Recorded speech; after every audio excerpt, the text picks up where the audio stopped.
Hello friends, good morning सभी को। देखिए दोस्तों, जैसे कि अभी भी एसएससी एमटीएस के एग्जाम होने वाले हैं और इसके सीआरपीएफ हेड कांस्टेबल वगैरह के एग्जाम अभी चल रहे हैं। तो इनके अंदर मैथ के जो बहुत अच्छे अच्छे क्वेश्चन पूछे जा रहे हैं, जैसे मैं देख पा रहा हूँ कि जैसे सम संख्याएं क्या होती है, अभाज्य संख्याएं क्या होती है, सह अभाज्य संख्याएं क्या होती है, और अपरिमेय संख्याएं। परिमेय तो सबको पता होता है, लेकिन अपरिमेय संख्याएं क्या होती है। ऐसे ऐसे क्वेश्चन एक एक नंबर में पूछे जा रहे हैं। बहुत अच्छे अच्छे क्वेश्चन हैं। देखिए, एक क्वेश्चन जीके का हम कह सकते हैं कि जैसे पूछा गया था कि ये बताइए, गणना करने के लिए, गणना के लिए जो सबसे पहले कोई इंस्ट्रूमेंट बनाया गया था जिससे हम काउंट कर पाते थे, वो क्या था? तो दोस्तों, ये है अबेकस। अबेकस, ठीक है। ये सबसे पुराना इंस्ट्रूमेंट है जो सबसे पहले गणना यानी कि काउंटिंग करने के लिए, गिनती करने के लिए जो सबसे पहले एक इंस्ट्रूमेंट यूज किया गया था, उसका नाम था अबेकस। तो दोस्तों, ऐसे ऐसे क्वेश्चंस पूछे जा रहे हैं। हेड कांस्टेबल जो सीआरपीएफ हेड कांस्टेबल के अभी एग्जाम चल रहे हैं, उनके बीच में ये क्वेश्चन पूछा गया था।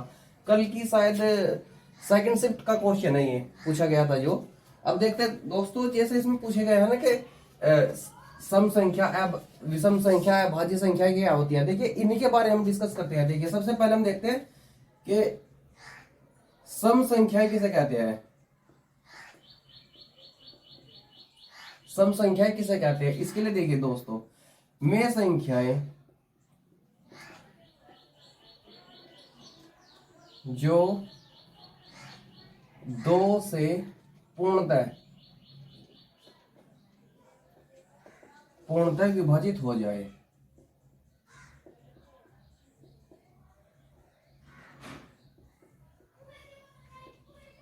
वे संख्या जब दो से पूर्णतः विभाजित हो जाए उन्हें हम सम संख्या कहते हैं। जैसे कि इसके लिए हम कुछ एग्जांपल्स देख लेते हैं। 2, 4, 6, इसी तरीके से इनफाइनाइट टर्म्स तक जो हमेशा दो से पूरा पूरा डिवाइड हो जाए, पॉइंटों में नहीं कोई भी डिजिट आनी चाहिए, तो हम उन संख्याओं को सम संख्याएं बोल सकते हैं। इसी के बाद हम देखते हैं विषम संख्या किसे बोलते हैं। विषम संख्याएं,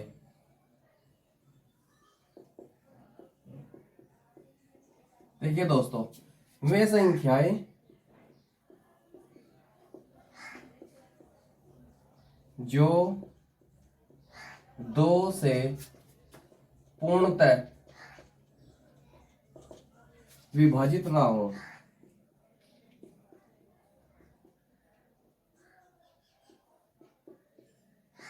यानी कि जो दो से पूरी तरह से ना विभाजित हो, जिनको डिवाइड करने के बाद कोई भी अंक पॉइंटों में यानी कि डेसिमल फ्रैक्शन में आ जाता है। देखिए, जैसे कि 3, सबसे पहले सबसे छोटी संख्या लेते हैं, 1, 3, 5, 7, इसी तरीके से इनफाइनाइट टर्म्स तक। इन संख्याओं को दोस्तों हम विषम संख्याएं बोलते हैं। इसके बाद देखते हैं भाज्य। देखो, एक सम अलग होता है और भाज्य अलग होता है। ठीक है, ठीक है दोस्तों। देखिए, जैसे हम बात करें इसके बाद भाज्य संख्याएं, इस के अंदर सम और विषम दोनों प्रकार की संख्याएं आती है, बशर्ते ही इनके लिए कंडीशन ये होती है कि ये किसी ना किसी संख्या से डिवाइड जरूर हो जाती है। देखिए, वे संख्याएं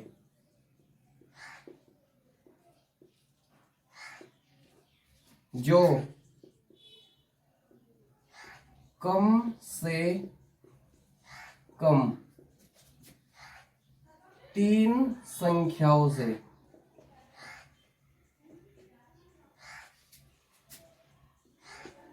विभाजित हो।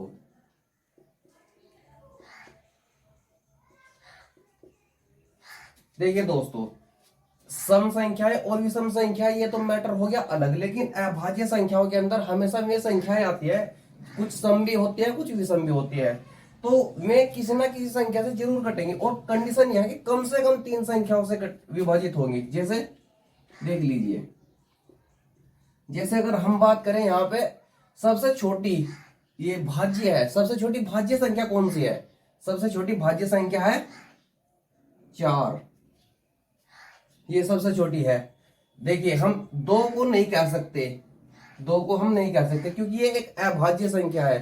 हमारी जो भाज्य संख्याओं की परिभाषा है वो क्या कहते हैं, वे संख्याएं जो कम से कम 3 संख्याओं से विभाजित हो। लेकिन 2 तो नहीं हो पाता। अब देखिए 4 कैसे होता है, अगर हम 4 को विभाजित करें तो ये 1 से भी डिवाइड हो जाएगा, 2 से भी डिवाइड हो जाएगा और 4 से भी। देखिए लेकिन अगर हम 2 को डिवाइड करें तो ये केवल 1 और 2 से ही डिवाइड हो पा रहा, तो इसलिए हम इसे कहेंगे कि ये अभाज्य है। ये अभाज्य है। ठीक है दोस्तों, 2 एक अभाज्य संख्या। देख लीजिए जैसे इसके और एग्जांपल्स ले लेते हैं हम। जैसे हम ले लेते हैं 9।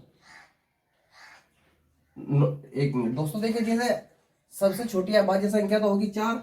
जैसे 4, 6, 8, 9, 10, 12, 14, 15 भी होगा। ठीक है, ये सारी की सारी भाज्य संख्याएं है। क्योंकि ये देखिए जैसे अगर हम दोस्तों हम 15 को ले लेते हैं। देखिए 15 को अगर हम डिवाइड करना चाहिए तो 1 से डिवाइड हो जाएगा और ये 3 से भी डिवाइड हो जाएगा और ये 5 से भी, और 5 के बाद ये सीधा 15 से डिवाइड होगा। देखिए कम से कम 3 संख्याओं से डिवाइड होगा, कम से कम। ज्यादा से कितना भी हो सकता है। जैसे अगर हम ले लें जैसे 99 है, तो ये देखिए वैसे तो देखने में एक विषम संख्या है, विषम संख्या है 99। 15 भी एक विषम संख्या थी, लेकिन ये भाज्य संख्या है। देखिए 99 1 से भी डिवाइड हो जाएगा, 3 से भी डिवाइड हो जाएगा, और उसके बाद ये 9 से भी डिवाइड हो जाएगा, 11 से भी, और उसके बाद ये 33 से भी डिवाइड हो जाएगा और 99 से भी।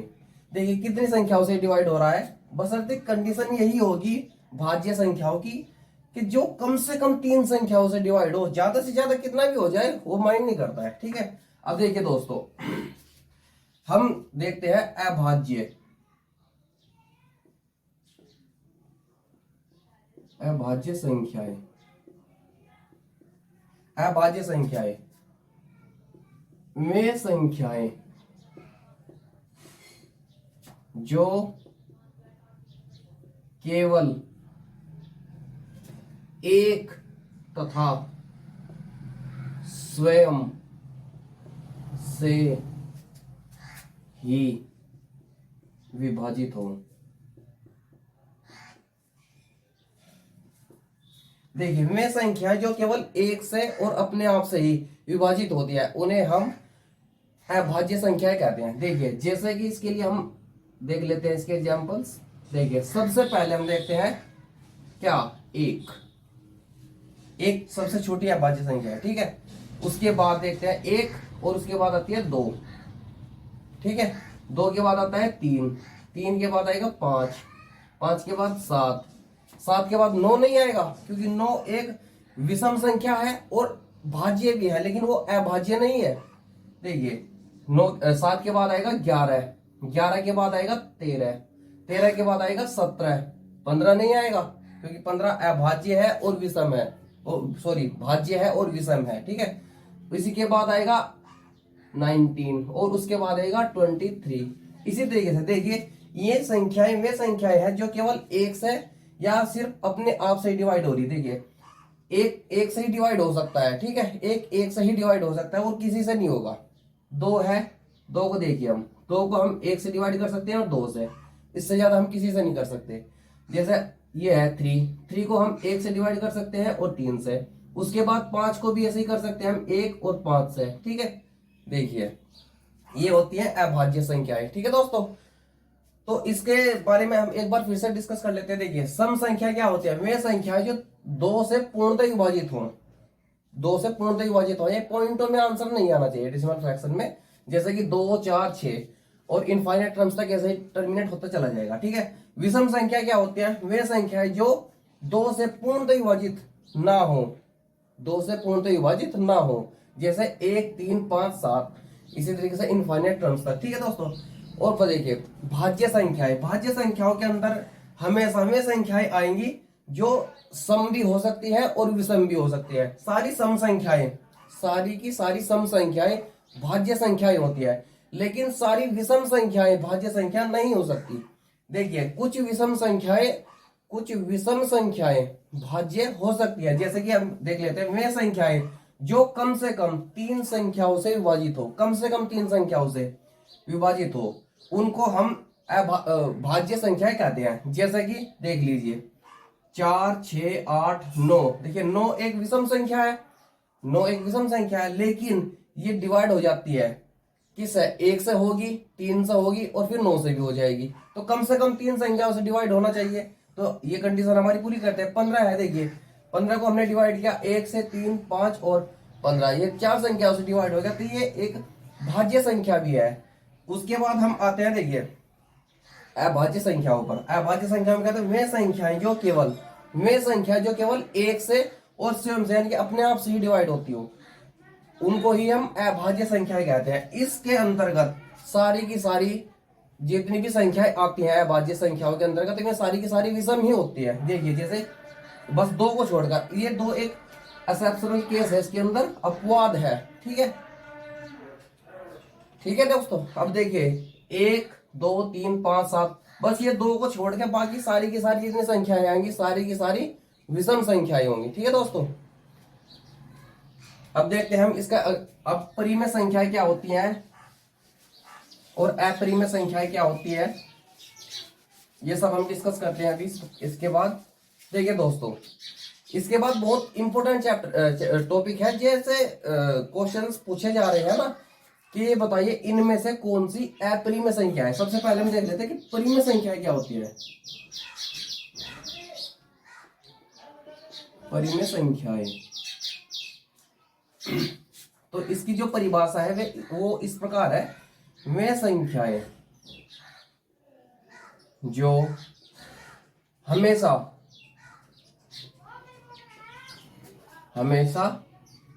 p/q के रूप में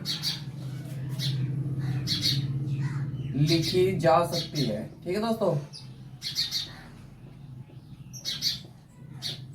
वे संख्या जो हमेशा p/q के रूप में लिखी जा सकती है। देखिए लेकिन इसके अंदर एक कंडीशन होगी कि p बराबर तो 0 हो सकता है, ये बात तो ठीक है, लेकिन एक कंडीशन यहाँ पे रहेगी कि q की जो वैल्यू होगी वो कभी भी 0 के बराबर नहीं होगी। क्योंकि अगर हम q का वैल्यू 0 रख देंगे तो ये कंडीशन हो जाएगी इनफाइनाइट टर्म्स तक टर्मिनेट होती रहेगी, यानी कि इनफाइनाइट अनंत काल तक चलती रहेगी और इसका कोई आंसर हम कोई रिजल्ट नहीं निकाल पाते। ठीक है, देखिए इसके अंदर क्या होता है, जैसे जितनी भी प्राकृतिक संख्याएं हैं, प्राकृतिक संख्याएं मतलब देखियो प्राकृतिक संख्या किसे कहते हैं, प्राकृतिक संख्याएं कौन कौन सी है प्राकृतिक संख्याएं, 1, 2, 3, 4, इसी तरीके से इनफाइनाइट टर्म तक जितनी भी प्राकृतिक संख्याएं हैं इन सभी को हम परिमेय संख्याएं कह सकते हैं। क्योंकि क्यों कह सकते हैं, देखिए इसकी वजह यह है कि हम जैसे 1 लिखा हुआ है, 1 को अगर मैं 1/1 लिख दूं तो इससे कोई फर्क नहीं पड़ेगा। ठीक है, जैसे 2 लिखा हुआ है, अगर मैं इसे लिख दूं 2/1, तो देखिए p/q के रूप में आ गया। यहाँ पे हम p की वैल्यू मान सकते हैं 2 और q की वैल्यू मान सकते हैं हम 1। ठीक है, लेकिन हमारी कंडीशन हमेशा यही रहेगी, परिमेय संख्याओं की कंडीशन यही रहती है कि q की जो वैल्यू है वो कभी भी 0 नहीं हो सकती, 0 से अलग कुछ भी हो सकती है। q की वैल्यू को हम क्या रख सकते हैं, ये प्लस में भी हो सकती है, क्यों q का जो मान होगा ये प्लस में भी हो सकता है और ये माइनस में भी हो सकता है, बस 0 नहीं होगा। क्योंकि माइनस प्लस में इनके मान को हम रख सकते हैं, ये एक वैलिड होगा। देखिए प्राकृतिक संख्याओं में हमेशा ये संख्याएं आती है, 1 से लेके अनंत तक काउंटिंग करते चले जाइए, सभी प्राकृतिक संख्याएं होंगी। ठीक है, और देखिए परिमेय संख्याएं भी हम सभी प्राकृतिक संख्याओं को परिमेय संख्या कह सकते हैं। क्योंकि देखिए दोस्तों प्राकृतिक संख्या ये है, मैंने 1 के बटे में 1 लिख दिया, 2 के बटे में तो देखो p/q के रूप में आ गया, क्योंकि मैंने लिख दिया कि 2 को मैंने मान लिया p और 1 को मान लिया q, तो इसको मैं लिख सकता हूं ना कि ये p/q है, ऐसा लिख सकता हूं ना। और p/q की वैल्यू क्या है, 2/1, तो इसके ऊपर कोई फर्क नहीं पड़ा, क्योंकि अभी भी मैं इसे डायरेक्टली लिख सकता हूं कि ये 2 ही है। ठीक है, मैं इसे कभी भी ये नहीं लिख सकता कि मैंने लिख दिया 2/0, ये गलत है, ऐसा नहीं कर सकते हम, क्योंकि इसको हम कितनी भी बार काउंट कर ले, कितनी भी बार इसकी मल्टीप्लाई या डिवाइड कर ले, तो ये हमेशा एक आंसर जनरेट करेगा जिसको बोलते हैं हम इनफाइनाइट, यानी कि अनंत। ठीक है, तो ये हमारा सही नहीं होगा, ये सही है यहां से। ठीक है दोस्तों, प्राकृतिक परिमेय संख्या समझ गए और प्राकृतिक संख्याएं। देखिए अब हम बात करते हैं पूर्ण संख्याएं। पूर्ण संख्याएं किसे बोलते हैं? देखिए दोस्तों, आपको पता होगा कि जो शून्य थी, शून्य शून्य यानी कि जीरो, और एक था पॉइंट यानी कि दशमलव, इन दोनों की खोज भारत में हुई थी। ठीक है, शून्य और दशमलव की खोज भारत में ही हुई थी। बहुत अच्छी बात है, हमारे जो पूर्वज है थे उन्होंने इन दो बहुत ही बड़ी उपलब्धियों को हासिल किया था। तो हम कह सकते हैं कि ये भारत की देन है। कह सकते क्या, किया ही तो भारत वालों ने की खोज। बाकी अदर तो हमारे जो पुराने ग्रंथ वगैरह थे जिनमें भारत की खोज वगैरह, भारत में किए गए सभी रिसर्च जितनी भी खोज थी वो जला दिए गए थे, क्योंकि हम इतने साल तक, लगभग 1000 से भी ज्यादा साल तक गुलाम रहे। तो उस टाइम में तो जो भी हुआ, चलो खैर वो तो एक हिस्ट्री का विषय है। लेकिन हम अब इस पे आते हैं, पूर्ण संख्या किसे बोलते हैं? देखिए पूर्ण संख्याएं प्राकृतिक संख्याओं को ही बोलते हैं, बस इसमें एक डिफरेंट होता है। देखिए क्या होता है, जब हम इन पूर्ण संख्याओं के सामने इनको हम जीरो से काउंट करना स्टार्ट कर देते हैं, जैसे 0 1 2 3 4, इसी तरीके से इनफाइनाइट टर्म्स तक। ठीक है, इनफाइनाइट, तो ये हो जाती है हमारी पूर्ण संख्या। अब ये संख्याएं पूर्ण हो चुकी, क्योंकि पहले तो क्या था, बस 1 2 3 4 यहां से स्टार्ट हो गई थी प्राकृतिक संख्याएं, लेकिन पूर्ण संख्याएं हमेशा जीरो से स्टार्ट हुई। 0 1 2 3 4 5 6, इस तरीके से अनंत तक चले जाओ।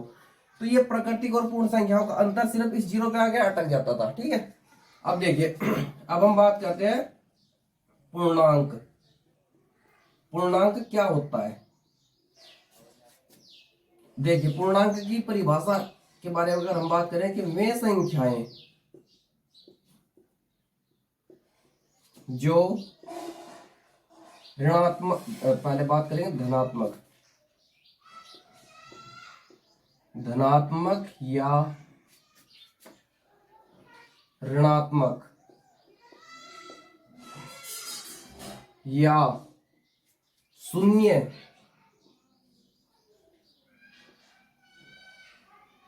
में लिखी जाए,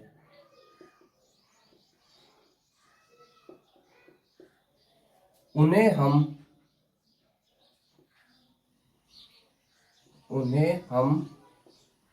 पूर्ण संख्या, पूर्णांक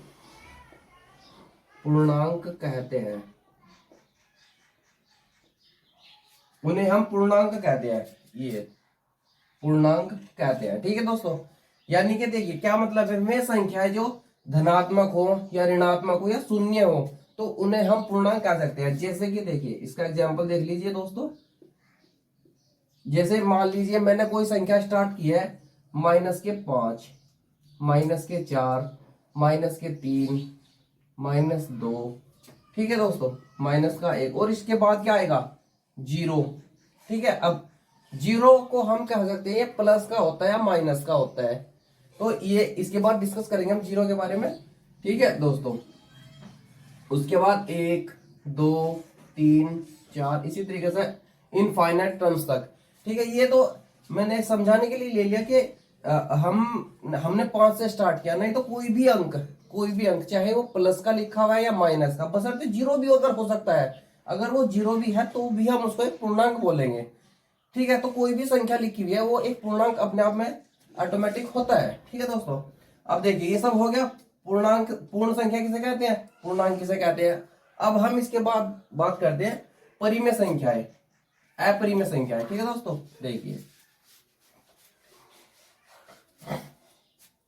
देखिए परिमेय संख्या सबसे पहले बताता हूं, परिमेय संख्या वे संख्या है जो हमेशा p बटे क्यों के रूप में लिखी जाती है। उसमें बस p की वैल्यू हम कुछ भी रख सकते हैं, जैसे p का मान हमने रख दिया 0 से स्टार्ट करते हैं, 0 1 2 या फिर इसे कुछ भी इनफाइनाइट तक। ठीक है, कुछ भी रख सकते हैं, और क्यों का मान भी हम कुछ भी रख सकते हैं।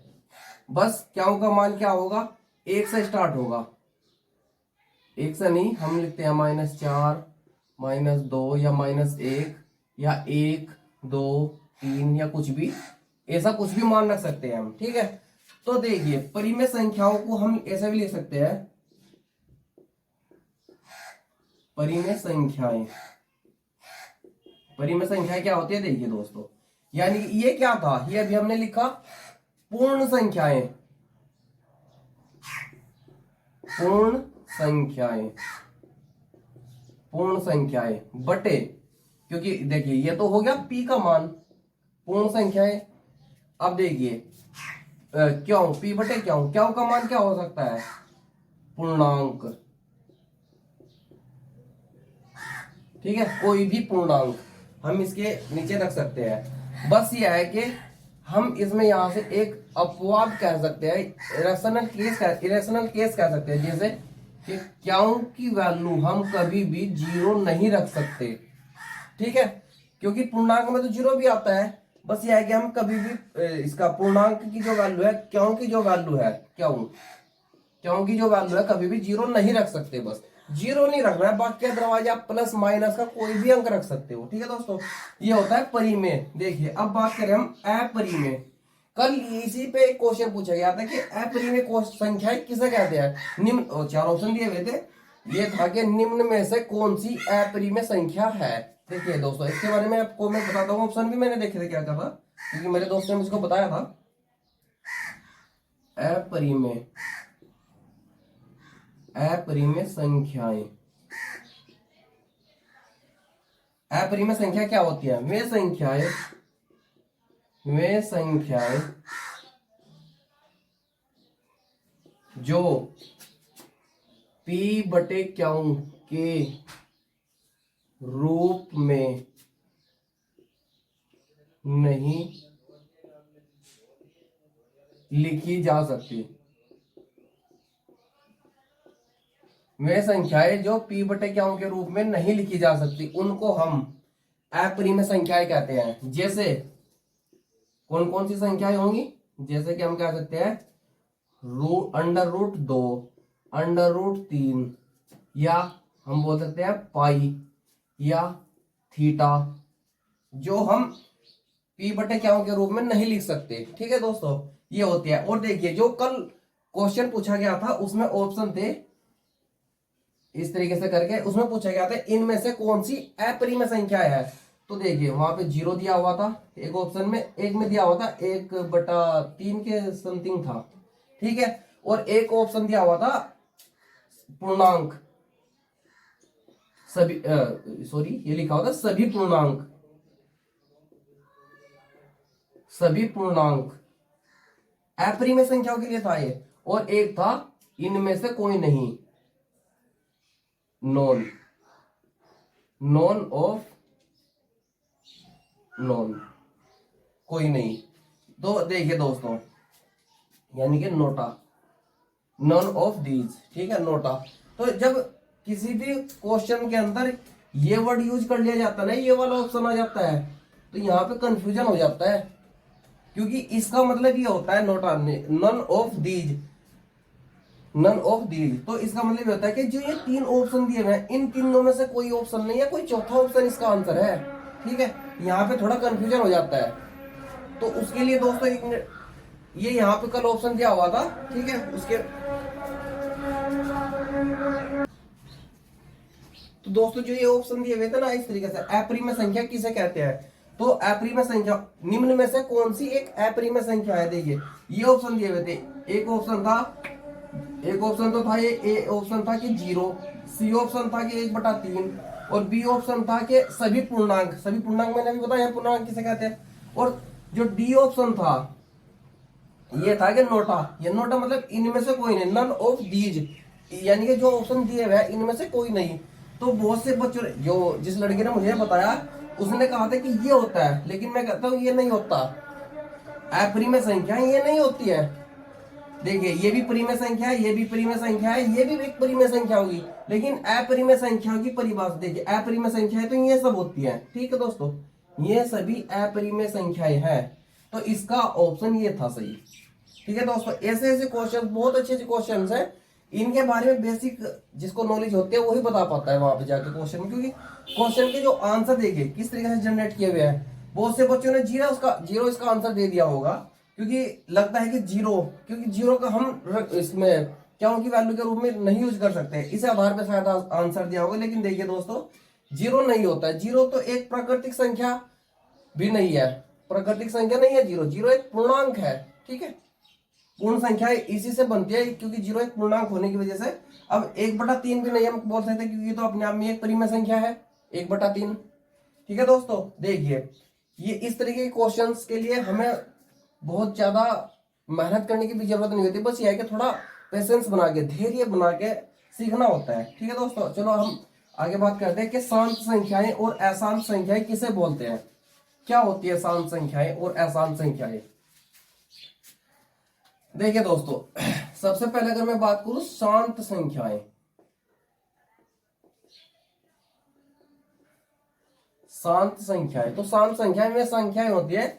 देखिए इसकी कोई अपने आप में कोई परिभाषा तो नहीं है, लेकिन देखिए शांत ये पूछ लिया जाता है कि इनमें से शांत संख्या कौन सी है, यानी कि जिसको डिवाइड करने के बाद किसी एक निश्चित संख्या पे जाके आगे संख्या रुक जाती है कटने। जैसे देखिए, जैसे अगर मैं लिख दूं कि 4/3, नहीं 4/3 नहीं, 3/4,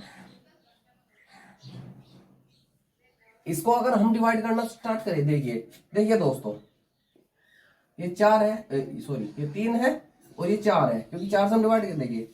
हम अभी तो डिवाइड नहीं कर सकते, तो हमें 0 और दशमलव लगा के एक 0 बढ़ानी होगी। तो 4 सते 28, ठीक है दोस्तों, और ये बच गया 2, दशमलव लगा हुआ 0 बढ़ गया, 4 पंजे 20, ठीक है। तो देखिए बस अब यहां से ये आ गया 0, को कटा नहीं, तो इसको हम बोल सकते हैं कि एक शांत संख्या, क्योंकि इसको इससे डिवाइड करने के बाद 0.75 आंसर आ जाता है। ठीक है, तो ये तो होगी एक शांत संख्या। बस अब देखिए हम बोलते हैं अशांत, अशांत संख्याएं। अशांत संख्याएं दोस्तों हम किनको बोल सकते हैं? देखिए जैसे मैं लिख दूं कि 1/3, ठीक है, इसको जब मैं डिवाइड करना स्टार्ट करूंगा तो इसका आंसर 0.3333 इसी तरीके से आता चला जाएगा। ठीक है दोस्तों, और आपने देखा होगा कि कभी कभी आपको आंसर ऐसा भी देखने को मिलता होगा कि 0.3 और 3 के ऊपर ऐसे कर देते हैं, ये बार है, इसको बोलते हैं बार, यानी कि बार बार रिपीट हो रहा है। ठीक है दोस्तों, तो ये होती है शांत और अशांत संख्याएं। ठीक है, इसके बाद हम देखते हैं कि देखिए दोस्तों, कभी कभी क्वेश्चन ऐसा भी पूछ लिया जाता है कि ये बताइए, ये संख्या पद्धति से क्वेश्चंस आते हैं ऐसे, ये बताइए कि 1 से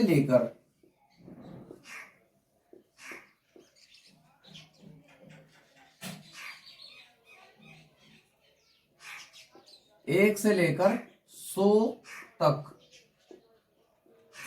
कितनी शून्य आती है, यानी कि 0 कितने आते हैं 1 से लेकर 100 तक। ठीक है दोस्तों, तो 1 से लेकर 100 तक की जो 1 से लेकर 100 तक की शून्य आती है, उनको हम काउंट करने के ऐसे, हमें क्योंकि कंपटीशन एग्जाम में इतना टाइम नहीं मिलता है कि हम सब कुछ करके देखेंगे। ठीक है, इतना समय नहीं मिलता, तो कुछ संख्या ऐसी होती है जो हमें डायरेक्टली रटनी होती है। तो 1 से लेकर के 100 तक की जो शून्य आती है ना, वो आती है 11 बार रिपीट होती है शून्य। ठीक है, और दोस्तों इसी में यहां से अगर हम बात करी जाए तो 1 से लेकर 100 तक एक अंक, 1 से लेकर 100 तक कितनी बार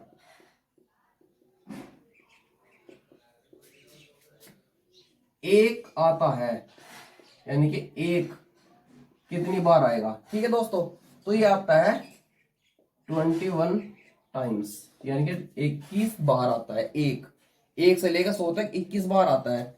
और दोस्तों अगर हम यहां से बात करें कि सेम वही क्वेश्चन, 1 से लेकर 100 तक कितनी बार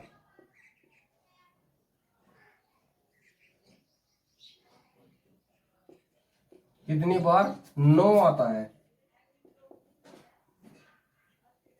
एक से लेकर देखिए 1 से लेकर 100 तक कितनी बार 9 अंक रिपीट होगा, यानी कि कितनी बार आएगा। तो इसके बारे में अगर हम बात करें तो ये आता है 19 टाइम, यानी कि 19 बार। ठीक है दोस्तों, तो ये 3 अंक ऐसे हैं जो अलग अलग टाइम्स पे रिपीट होते हैं, लेकिन इससे अलग देखिए यहाँ पे तो शून्य हो गया, शून्य यानी कि 0 हो गया यहाँ पे। तो देखिए 0, 1 और 9, ये 0 तो आते हैं 11 बार, और 1 आता है 21 बार, और 9 आता है 19 बार। अदरवाइज इसके बाद से देखिए क्या क्या अंक बच गए हैं, 2, 3, 4, 5, 6, 7, 8। देखिए ये अंक बच चुके हैं अभी, क्योंकि 1 से लेकर 9 तक यही अंक होते हैं। देखिए 0, 1, 2, 3, 4, 5, 6, 7, 8 और 1 9। देखिए अदरवाइज और हम सभी अंकों की बात करें ना, तो ये आते हैं 20 बार, यानी कि ये भी अंक 20 बार आएगा। देखिए ये भी 20 बार आएगा, ये भी 20 बार ही आएगा, और ये भी 20 बार ही आएगा। सारे के सारे अंक ये 20-20 बार ही रिपीट होंगे। ठीक है दोस्तों, तो इनसे बस हमें ये 2-3 अंक ही याद रखने होते हैं, बाकी तो सबको पता है कि 20 टाइम्स 20 चल रहा है। ठीक है, तो एक को हम देखें तो अगर 1 से लेकर 100 तक कितनी बार शून्य आता है, यानी कि 0 कितनी बार आएगा, तो ये आता है 11 बार। ठीक है, और 1 से लेकर 100 तक कितनी बार 1 आता है, 1, तो ये आता है 21 बार। तो 11, 21 और 19। ठीक है, ये 9 है। 1 से लेकर 100 तक कितनी बार 9 आता है, 9 अंक रिपीट होगा, तो 19 बार रिपीट होता है। उसके बाद अगर हम पूछा जाए किसी भी अंक का और पूछा जाए इन 3 को छोड़कर कि 2, 3, ये बताइए कि 2, 3, 4, 5, 6, 7, 8 ये कितनी बार रिपीट होते हैं, तो ये सारे के सारे 20 बार ये होगा, 20 ही बार ये होगा, 20 ही बार ये होगा, सारे के सारे 20-20 बार रिपीट होते हैं। ठीक है दोस्तों, तो ये बेसिक्स ये बहुत अच्छी सी बात है कि हमें इनके बारे में ज्यादा कुछ जानना नहीं है, कि ऐसे ही पूछे जाता है कि बताइए, अचानक ही कहीं भी पूछ लेता है, किसी इंटरव्यू की बात करें या किसी अदरवाइज क्वेश्चन की, किसी टेस्ट की या प्रैक्टिस सेट की बात करें हम, तो उनमें क्वेश्चन पूछ ले जाते हैं। और एक एक नंबर कंपटीशन के एग्जाम में दोस्तों एक एक नंबर जोड़ना होता है, क्योंकि देखिए अभी जैसे एनटीपीसी का रिजल्ट आया, मेरा एक दोस्त है, उसकी जो दिल्ली बोर्ड में था, उसकी जो मेरिट लगी है ना, वो लगी है 70 पॉइंट, लगभग 70 के आसपास ही लगी है, लगभग 70 के आसपास ही लगी है, 70.70 के। और जो उसके नंबर है वो 70.5 के करीब है। देखिए कितना अंतर है, ये है मेरिट का डाउन। उसके जो दिल्ली बोर्ड की मेरिट है वो यहाँ के आसपास है, और मेरे दोस्त के जो नंबर है वो यहाँ के आसपास है। देखिए आधे नंबर का भी गैप नहीं है, अगर आधा नंबर भी जाता तो शायद इसका सिलेक्शन हो सकता था। ठीक है दोस्तों, तो कंपटीशन के एग्जाम में एक एक नंबर आपको जोड़ना होता है। ठीक है दोस्तों, चलो मिलते हैं अगली किसी ऐसी वीडियो में, तब तक के लिए जय हिंद, जय भारत।